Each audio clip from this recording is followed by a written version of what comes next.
want to thank Mark for the last 3 years and everything he did for this organization. I think it's in a better place since when he arrived, and I want to thank him for that. I think he's going to be great in the future. We really wish him well. Beyond that, obviously we made a change today, and anything we do in this organization, we do with the idea of winning and what's in the best interest of the organization. And that's ultimately what we felt we needed to do, was to make the change. And thought long and hard about it, and we feel like it was the right decision. But at the same time, like I mentioned previously, Mark did a wonderful job for this organization, and we compliment him on his efforts.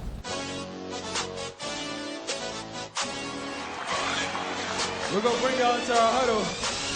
Today is Tuesday, May 6, 2014, and you are in the Warriors Huddle with me, Bram, and with me as always, my boy and producer Scott. Scott here. And welcoming into the huddle for the very first time, our video production guy, the guy who's been doing a phenomenal job actually putting together a video podcast for us. Aaron, what's going on, man? What's up, guys? Thanks for finally having me on. Yeah, I mean, I figured after months of putting in all those hours of making this thing awesome, we at least deserved to bring you on for one segment and hopefully for a bunch of future segments. So it's a pleasure to have you, man. As I'm sure both of you guys know, the Warriors just fired Mark Jackson as their head coach despite 3 fairly successful seasons. So you know we got big things to talk about. We're going to do only a Warriors update today, and even more specifically, we're going to only cover one subject, whether or not it was the right decision to fire the coach, or put differently, whether this was the first really bad decision by the Lacob regime. One quick show note before we get there. We are still brought to you guys by Uber, my favorite app for any phone, including the iPhone. This thing allows you to get a cab without having to go through the drama of looking for one or the money to pay for it. Just press a button, they come to you. If you want $30 off your first ride when you sign up, enter Huddle into the promo code box, and you'll get a nice free $30. And Aaron, you an Uber fan? You use that thing at all? You know what? I don't. I'm not in the Bay Area, but my friends use them every morning. It says it knocks 45 minutes, an hour off their morning commute. So I know. I got a lot of friends who are fans of it. Right when I was disappointed that you said you didn't use it, you saved that immediately. Nicely played, Aaron. Well, I'll tell you what, I'm pretty sure that everyone out there has zero interest in how many times we've used Uber, and a lot of interest in Mark Jackson. So let's jump right into it.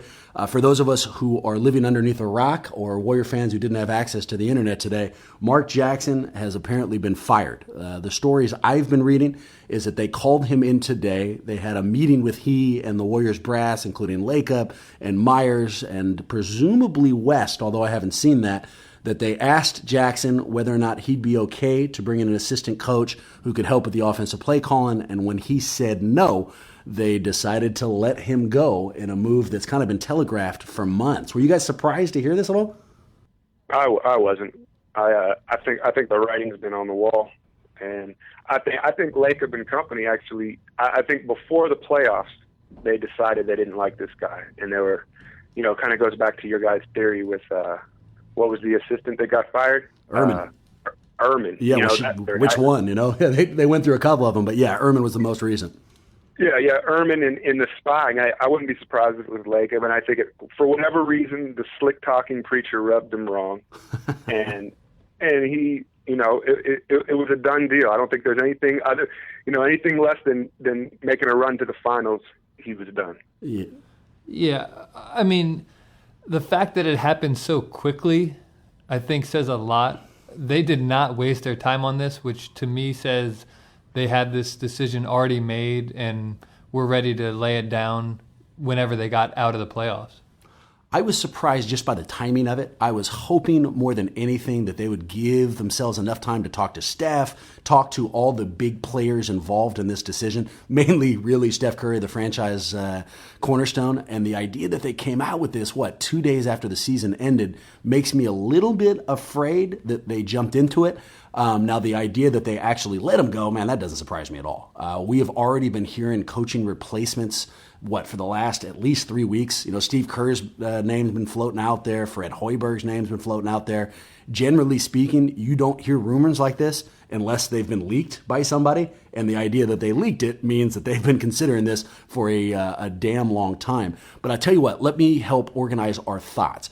Obviously, there's a lot of upsides to Mark Jackson as a coach. Certainly, there was a lot of downsides. And then there's the idea of whether or not this was the right decision. Why don't we approach it like that, gentlemen? And let's start with how you guys felt about his upsides as a coach. Now, before I hear either of those, let me kind of set the table. Here was his stats going into him getting fired today.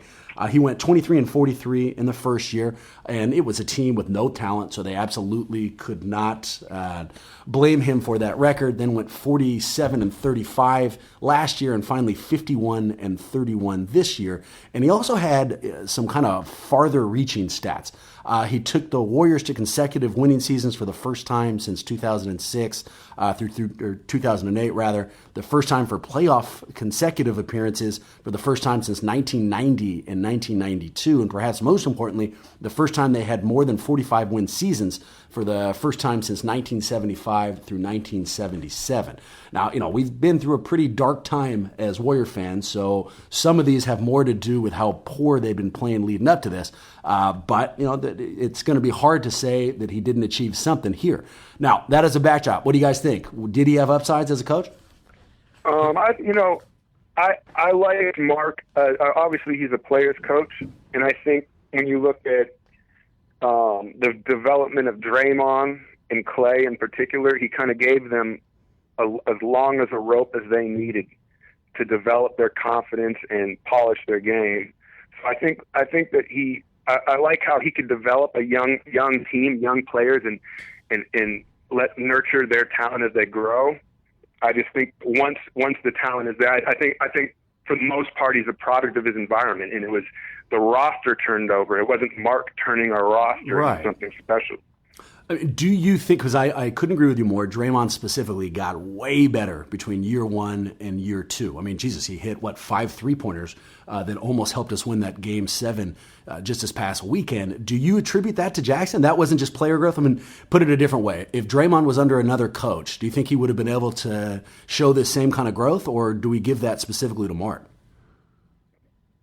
It's tough to say because Draymond, his character shines through. You can tell what kind of blue collar hard worker he is, and I think a lot of coaches would love a player like Draymond. But I think that he definitely allowed it. You got your $80 million man David Lee. Yep.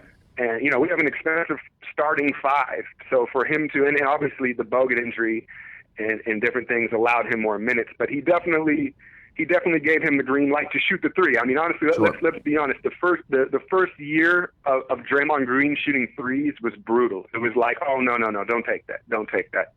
And all of a sudden, as ugly as it looks, he started knocking them down. So I got to credit Mark for sticking with that. Well, I give him a lot of credit, too, because this is the first time that he was ever a head coach, which I think that's a pretty impressive first attempt at a really difficult job. So in that regard, I think he probably does have a lot of talent to turn a team like this around that quickly. Fair enough. The best thing I think he added to this team, and it kind of dovetails on what you were saying, Aaron, is that this guy was not just a player's coach, but he did something most coaches do not have the talent to do, and that is he had these players respond to them. He had him be remarkably motivated by him, and he got franchise players, people like Steph, who would go out there and kill for him.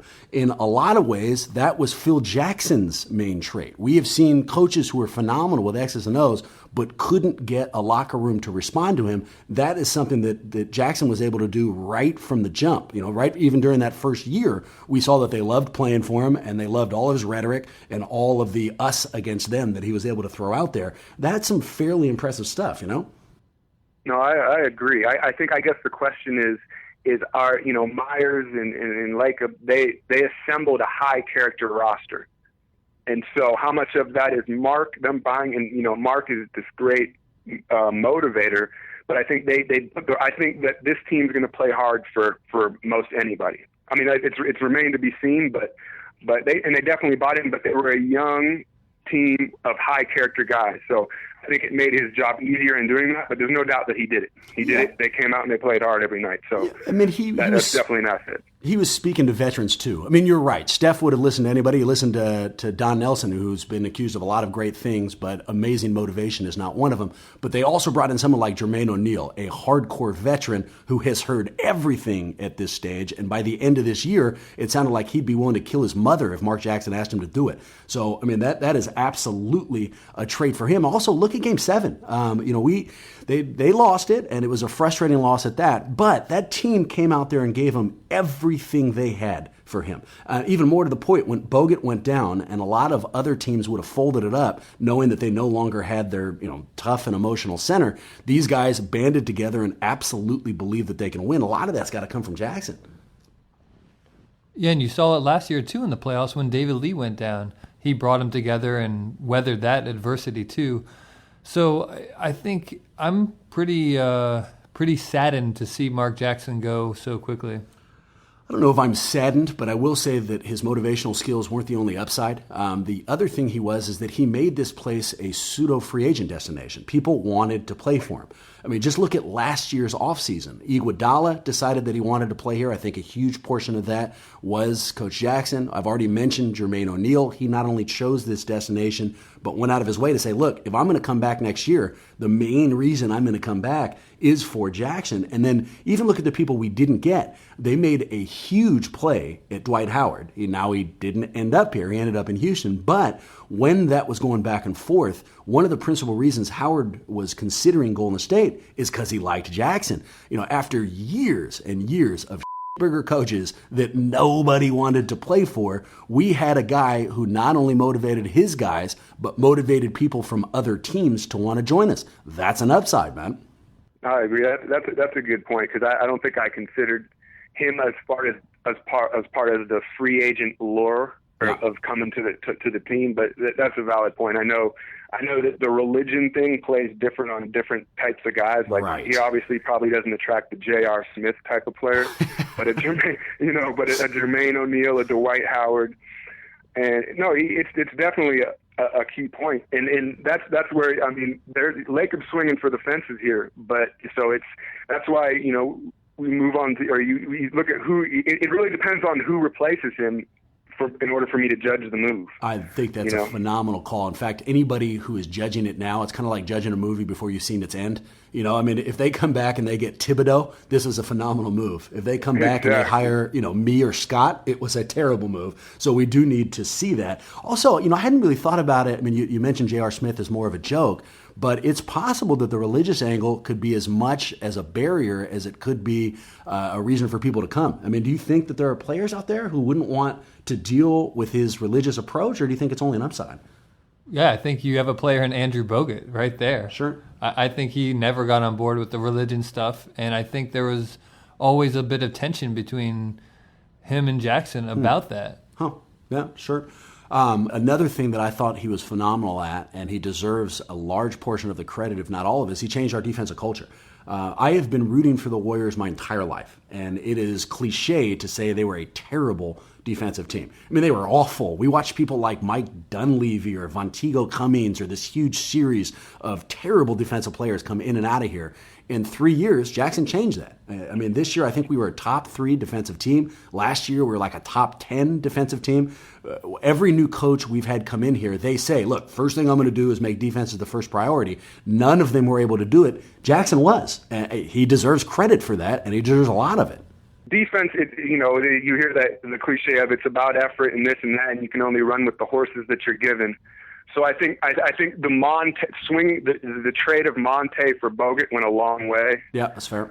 But you also have to, he has to preach it day in and day out and hold them accountable. And he backed up what he said he was going to do, and he did hold them accountable defensively. But again, adding Bogut and then, what was it, a year later adding Iguodala, so you're adding essentially 2 all defensive team defenders, and then drafting Draymond Green, who is a future first team defensive player. That helps too. Although I don't know if Iguodala can count as a defender this year. Oh. With just with the injury and the way he got abused by JJ Redick in that series, I'm hesitant to call him a defender these days. What do you think on that, Aaron? I was reading an article today where there is an argument about whether or not it was Iguodala or Klay Thompson was the best perimeter defender. I know this has nothing to do with Jackson necessarily, but I'd love your opinion on it. Is Iguodala an elite defender? I think he is. I think that the hamstring injury really set him back, and where a lot of guys would have shut it down because they didn't want to show half of what they could be, or that he sucked it up and played most of that season tough. You guys know I cut up the clips for the show, yeah, so sure. I can't tell you how many times I would see Iguodala grimacing after a play, or just kind of like you could just see he's playing through pain. So I think it wasn't, for most of the season, I honestly don't think it was a fair assessment of him. But you could see about 2 weeks before the playoffs, he revved it up. He started being more aggressive, and then in this series, I mean, you could argue he may have been the best Warrior during the series, consistently on a night-in, night basis. Who could have been? Iguodala? Yeah. No. Why do you say that? He was handling the ball when Steph lost his mojo and his aggression. He was handling the ball. Look at the stat line. I mean, he's 6'7" assists, rebounding, defending. Redick's going to catch. I mean, when you're guarding Redick, you're running through 3 or 4 screens. He's a tough handler. You saw what happened when Barnes switched on to him. Yeah. Barnes, he just went free. He had to immediately switch Iguodala back onto Redick. And he was just ultra aggressive. There was so many times where he would start off in transition, where in the regular season he would hold up and wait for a trailing shooter or just restart the offense. And it didn't matter if DeAndre Jordan was in there or Matt Barnes was eyeing him to just put a hard foul on him. He was attacking the rim. And so I was really impressed with his leadership and just the way he played in that series. It sounds like we're going to have you back, because this is going to be a very long argument between the two of us. Just quickly before we get back to Jackson, I was disappointed with him, man. You look at it just from an offensive standpoint, they had 3 burger defenders on him through the majority of the season, or series rather. Crawford, they had Collison, and they had Redick. And throughout, 7 games, at no point did he become a focal area for their offense, even though he had, a 4 or 5 inch height advantage on all of them. They didn't pay him $48 million, put differently, to be outplayed by J.J. Redick, which is what I thought happened. But like I said, you and I can argue about that in a different time. The last credit that I'll give Jackson, and I hope that you guys have other upsides for him as a coach, was that for all of the crap we give him as an offensive play caller, he was actually pretty solid at calling out-of-bound plays. Post timeouts, he'd get in there, and he was able to create a lot of good offense at the end of games. Now, not every time, but he did have some fairly good inbound plays. Bram loves Mark Jackson's out-of-bounds plays. He's hella good. He's been raving about them since day one of Jackson's coaching. It's impressive. They are good. It almost makes you wonder, are they from him? Are they from him? Well, they can't be from assistant coaches, because he's fired all of them. Yeah, you're right. He would never allow that, someone to contribute to the bench. But, I mean, if somebody came up to him and gave him a play, there's a good chance he'd say, "Get the hell out of here, go to the D League, or get the hell off my bench. I don't care where you go." Yeah, well, you saw what happened when Hilton Armstrong got credit from Andre Iguodala as being the one who came up with the idea in Game 1 to send the big man to the high post to get some of the pressure off on the screen and roll. And Mark Jackson came out in the press conference and completely said, no. If we needed Hilton Armstrong to think of offensive plays, then we're in trouble. Is that true? Did that actually happen? He came out there and said they couldn't do this at all? I mean, that it wasn't from him. It actually, Jesus Christ. Also, can we, the three of us, agree from here on out, can we call Hilton Armstrong D-League Armstrong? I just feel like it's a very solid nickname, kind of gives a little bit of credence to where he came from. I don't know. Consider it, because I think that'd be a good addition. Yeah, no problem. D-League, he reminds me of like a overgrown Harrison Barnes, kind of in his stature. He just kind of real uptight posture. Super proper posture. No, I can definitely see that. Yeah, real proper posture, but yeah. Like he just came out of finishing school for centers. Yeah, but back to Mark's ego. It's clear. It was clearly a problem, and I think that may have been the boiling point for Lacob. Because like Lacob today, he said Jackson did a great job managing down, but he needs to improve his ability to manage up and sideways. Yeah. No, I think it's the perfect bridge to downsides. But before we do that, I'll give it right back to you, Aaron. Any other upsides for him as a coach? Are we missing anything? Yeah, I think we were generous. I think we were generous. I think that's fair. All right. Downsides, I couldn't agree with you more. In fact, I'll go even further. He was remarkably insecure.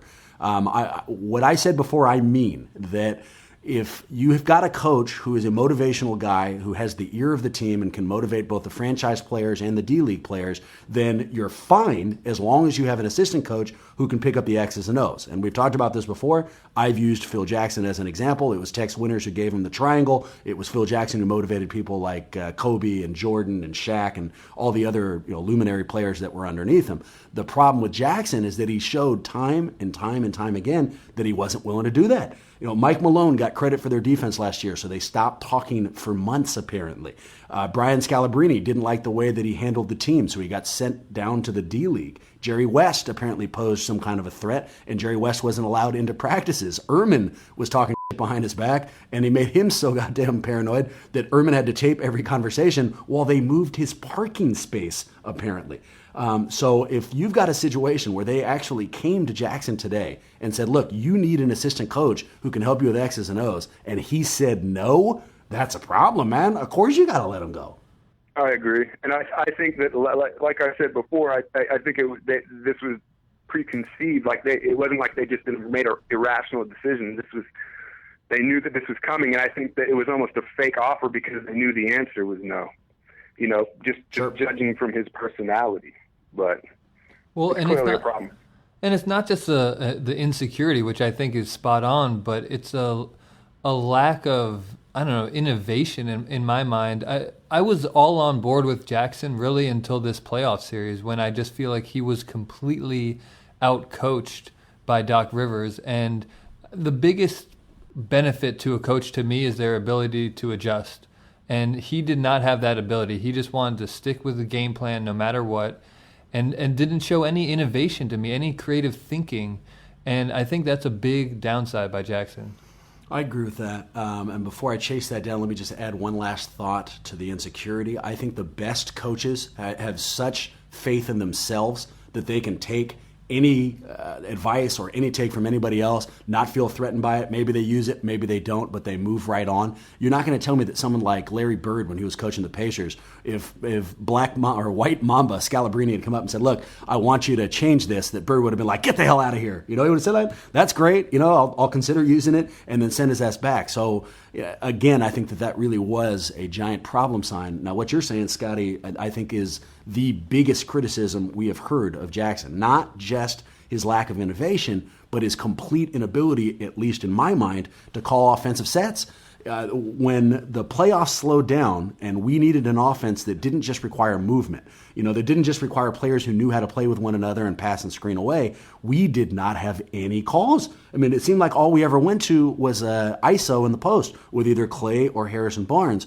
If that's the extent of his offense, that's a giant problem. Were you seeing the same thing when you're going through all that video, Aaron?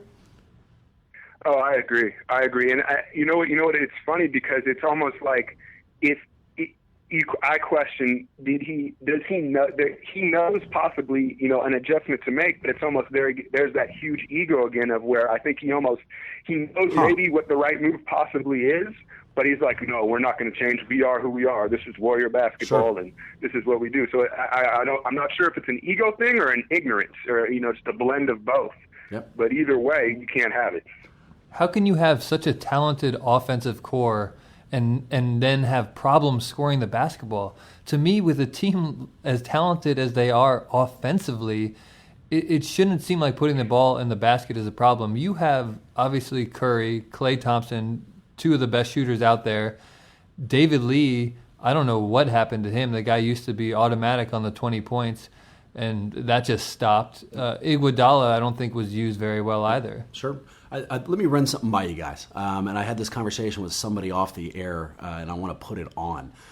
If you think about your own life, all of us are fairly good on our feet. We can all speak pretty extemporaneously, and hopefully we're all fairly good motivators.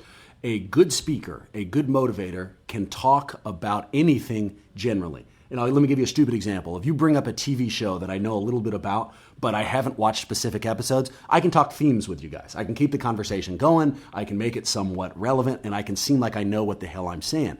Mark Jackson was phenomenal as a motivational speaker, just like we said, and was good at addressing people. And the reason I'm using that TV example is because I think he was really good at themes, but was terrible at specifics. And look at the difference between his defensive and his offensive coaching. Defensively, you're talking themes. You're getting people to buy into concepts and to guard certain areas. You're not calling specific plays. You're just calling a general idea of effort and motivation and everybody buying in. They became a phenomenal defensive team, not just because of the additions you pointed out, Aaron, but because he was able to motivate them for that. But when you flip that over to the offensive end, themes will only take you so far.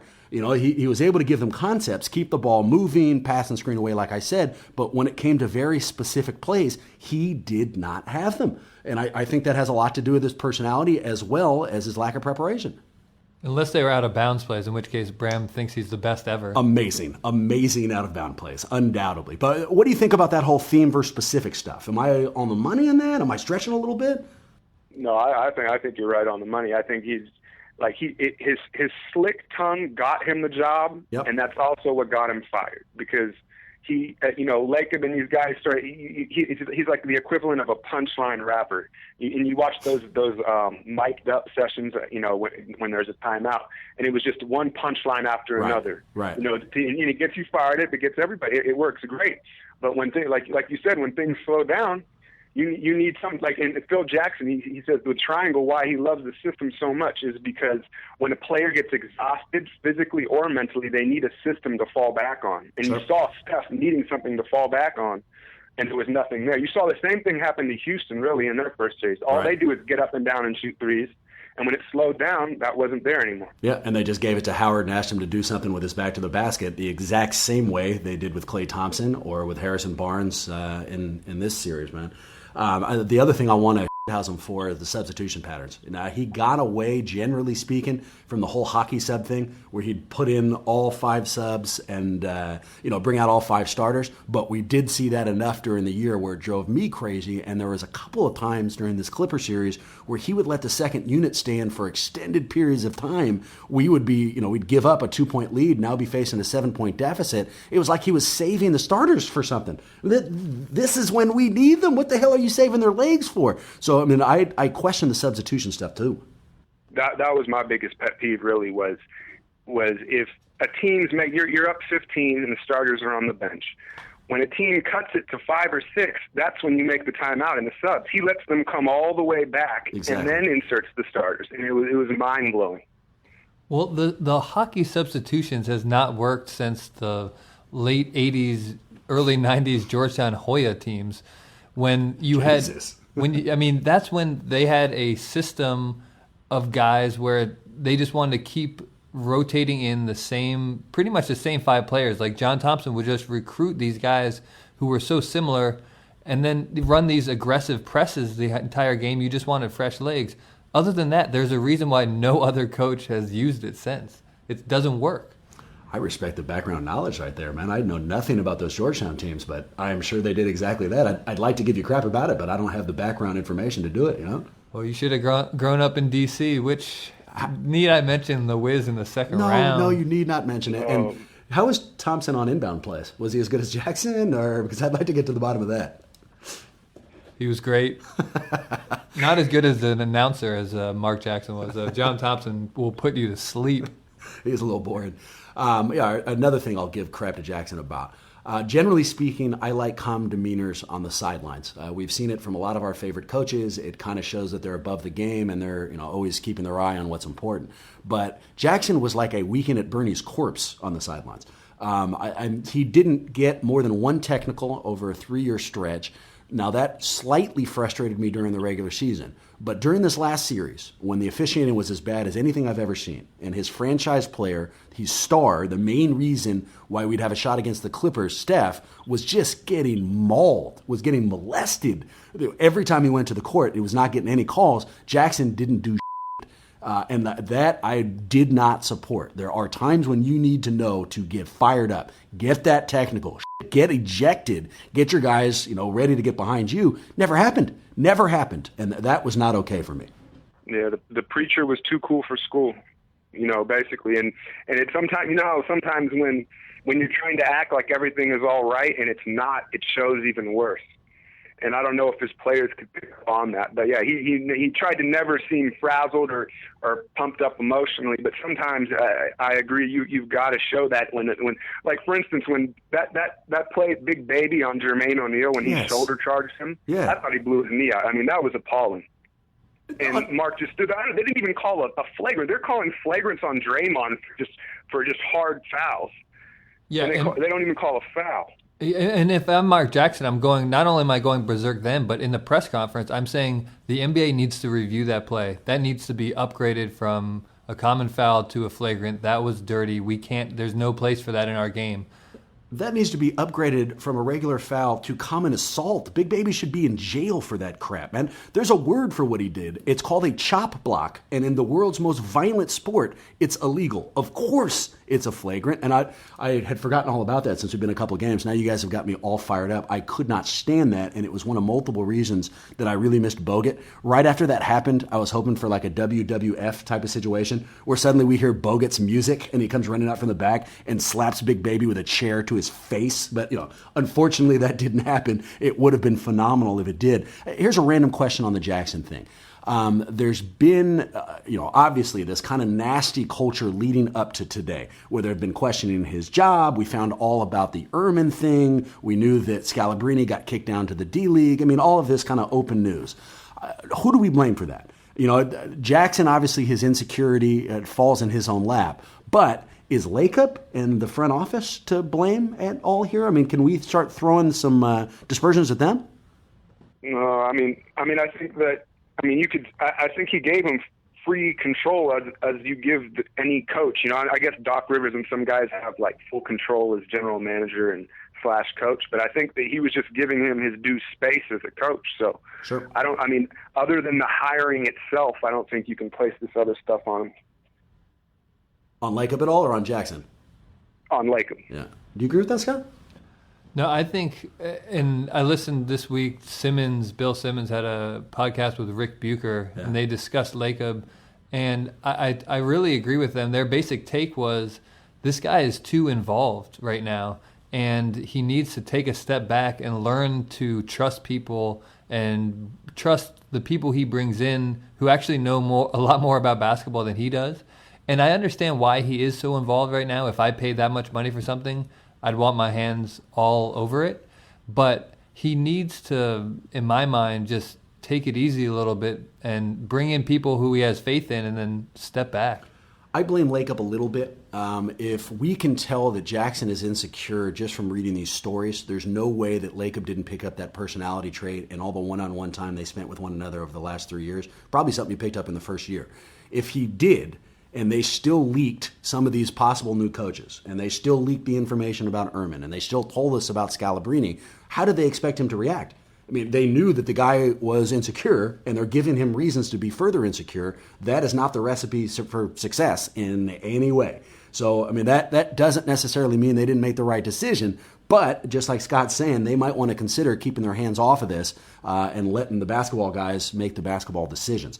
All right. What do you guys think? There's a series of suggested coaches out there. The people I've heard, it ranges from people I love, Tom Thibodeau, Stan Van Gundy, to people with less experience, Steve Kerr and Fred Hoiberg. Is there somebody you guys want? What are we looking for? I'll tell you right now, although it's probably a pipe dream, the idea of Tom Thibodeau coming here excites the hell out of me. If that happens, they made the right decision. Stan Van Gundy is another guy I would actually be fairly happy to get. Those other two names, the concept of starting back over doesn't make any sense to me. If the overall question is, what coach gives us the best chance at a championship? Because that's the only justification they would have for letting Mark Jackson go. The concept of starting back over with people with no NBA experience spits right in the face of that. These guys aren't going to win an NBA championship on their first year, and they probably aren't in their first two. It's going to take them a while to get their feet underneath them. So I don't want to see a brand new coach. I want to see someone who's been established and someone who can take this team to the next level. Yeah, I would definitely... They can't bring in somebody so fresh. I think that you hear about Stan Van Gundy. I don't know. That doesn't excite me a lot. You also, another name you didn't point out was Lionel Hollins, who used to coach the Grizz. I'd be more in favor of him than Van Gundy. So I don't know. There's not a lot of guys out there who excite me that much. George Karl, too, is another name I've heard thrown around. Yeah, I think that they should go big on like a really established coach. I'd throw an offer out to Jerry Sloan. I think a coach is going to want to have the opportunity to coach Steph Curry. That just seems like a really fun, enjoyable job to have. So I think that they should set their eyes pretty high. What do you think, Aaron? Who do you want? You mentioned George Karl, and I think I kind of think he's kind of like a sober Nelly. You know what I mean? He's going to get you. You're going to get up tempo. He's got the veteran savvy. He's established, and he's just he's been there and done it. I like his teams. His teams generally overachieve. You worried about his playoff or lack of playoff success? Not really. I mean, I think that each playoff is each series is an isolated fight. And I remember his Sonic teams with Kemp, Payton. I'm trying to think where else he went between Seattle and Denver. But I mean, I've over this last decade, I remember him in the playoffs, and obviously he hasn't had.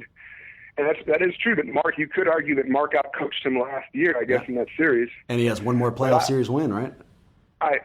You're right. But I feel like with Thibodeau, I'm a little worried about the burnout issue of his players wearing down.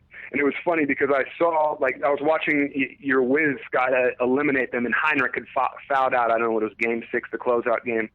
And Heinrich comes to the bench. He's fouled out. There's like 20 seconds left, and they're giving him a standing O. And Thibodeau doesn't even acknowledge him. You know what I mean? It was like, geez, man, like, is that the type of guy you are? I think he's a little too hard-nosed. And I think that's why his players are always getting hurt. Especially if you ask him to come in, if this team is getting used to Mark Jackson when they're all best friends and studying the Bible together and, they're holding hands and singing Kumbaya, and then Thibodeau comes in and has them run in wind sprints the second that they don't listen to a word he says, there might be a culture shock there. I agree. And then just physically speaking, Steph is not exactly an Adonis, and Lee Bogut, and it could just it could just go south quick. I think you need to bring in his type of guys. Draymond obviously fits the bill. You got Draymond, Iguodala, and Clay. I think would be his guys. And I also think that he would make Steph guard other point guards initially. He'd be like, you got to man up and you got to guard somebody. And I'm sure Clay would be thrilled with that. But, I don't know if Chicago's going to let him go. We just need name value, I think is what I'm saying. If you're going to keep this team bought in the way they are, you're going to have to show them that you had a plan. There's got to be a rationale behind this, and it can't just be that you had a difference of opinion with their coach. If you bring in somebody big, at least you can show them that you had a far-reaching plan. If you bring in someone like Fred Hoiberg and see whether or not his success at Iowa State can translate to the NBA, it's going to be pretty goddamn hard to convince him of that. All right, final question. Right decision? What do you guys think? I'm for it, man. I think it was halfway through this season, I think I did what Lacob did and said, I'm through with this guy. Yeah. Whether it was, and I understand, from the outside looking in, everybody says, oh, these Warrior fans, how quickly they forget and this and that. But I just accredit the success more to the roster and Stephen Curry, Myers and his drafting job, just more so than Mark Jackson. I think you insert any coach onto this roster and we have 48-50 wins. So I think it was the right move. I think you got to swing for the fences. I think it was unfair. I think you got to let this guy keep building until he really plateaus, which did not happen this year. They got more wins than they ever had in the past. So, again, he got hit with a really tough Bogut injury right before that playoff series. So I just don't think that this was really the right move, and I don't think it necessarily sets a nice precedent for people who are going to be coming in here when they look at the way this thing was handled with Jackson. Is not that attractive a position to walk into if you know Lacob's going to be breathing down your neck every second of the day. Before I give my opinion, let me first address, anytime you talk to anybody, one of the first things they say is, well, he won 50 wins. And if you get those 50 wins, they shouldn't even consider firing him. I completely disagree with that premise. I don't think the question is how many wins he got with this roster. The question is how many would another coach get with this roster? And if you can bring somebody else in who improves them, then it's a no-brainer. Now, that said, For me, it completely revolves around how the Warriors did this. And I think there's a right way and a wrong way. If they did this by first talking to Steph and getting his blessing, or at least having him know what the hell happened so that he didn't find out about this, left field from somebody else. If they had a clear-cut plan about who the hell else they were going to bring in and know how to execute that plan, then right decision. He drove me crazy all year with his lack of offense, just like you were saying, Aaron. They had to make a move, and our team had reached a plateau, I think, even though they've been winning more and more games every year. I think we saw in the Clippers series they weren't going to go any further. But the other side to that coin is if he was just frustrated, he being Lacob, about how the team went and just made a frustrated decision without an executable plan, then this was terrible. If Steph is upset somewhere, if we end up with a first-year head coach who doesn't know what the hell they're doing, and a team now confused next year with higher expectations and a brand new system, then this was a mistake. And my biggest fear, although it's a slightly unjustified one, what was it? 1992, we had a disagreement between the coach and the best player, and we ended up losing both, and Don Nelson and Chris Webber. If we've just created a chasm between Steph and the team by getting rid of this coach, and we end up losing both of them, then we might look back to this decision as the day we took a step back towards the dark times. And, that's unacceptable for me, man. We got to keep this thing moving forward. Huge fun, gentlemen. Aaron, any parting thoughts before we wrap this up? No, I guess that fear that you brought up, you got me scared. But I think Steph is smart enough to know he's going to give whoever it is, he'll give them a chance, and the proof is in the pudding. If we come out the gate the first 20 games, great, regardless of the coach. Yep. Then Steph will be fine. Yeah, you're not worried about. Steph went out of his way to say keep him, and then they dropped his ass. And that's a concern for me. No, it's valid. It's valid. I'm just banking on Steph's character, but it's a valid concern. All right, sweet. Well, I tell you what, Aaron, phenomenal job today. But even more than that, let me go ahead and go public. The work you have been doing on the video podcast is phenomenal. For those of you who have just been listening, please check out all the effort that he's been putting into it. The plays that you've been picking, the pictures that you've put up have all been top quality, man. So from Scott and I, thanks a lot for that. Thank you guys for the opportunity. I enjoy being part of the team. Yeah, you don't regret the choices that have led you to be part of this podcast? Oh no, man! It was ultimately, I'm so excited to be on air and get my voice out there. But basketball, sports is my savior, and the Warriors are my favorite sports team. So whenever I'm doing something related to basketball and the Warriors, I'm good. I love to hear it, man. Well, we'll talk to you soon. For everybody else, please remember that we can be found on Twitter at Warriors Huddle. Our email account is warriorshuddle@gmail.com. The website is warriorsworld.net, and we can be found on a bunch of podcasting services, including iTunes, where if you wouldn't mind, get on there, subscribe to us, and rate us, because it'd be a huge help to us. Until next time, great season. Hopefully this coaching thing works out, and we really appreciate you listening. Go Warriors. A life that's full. I traveled each and every highway and more, much more than this. I did it my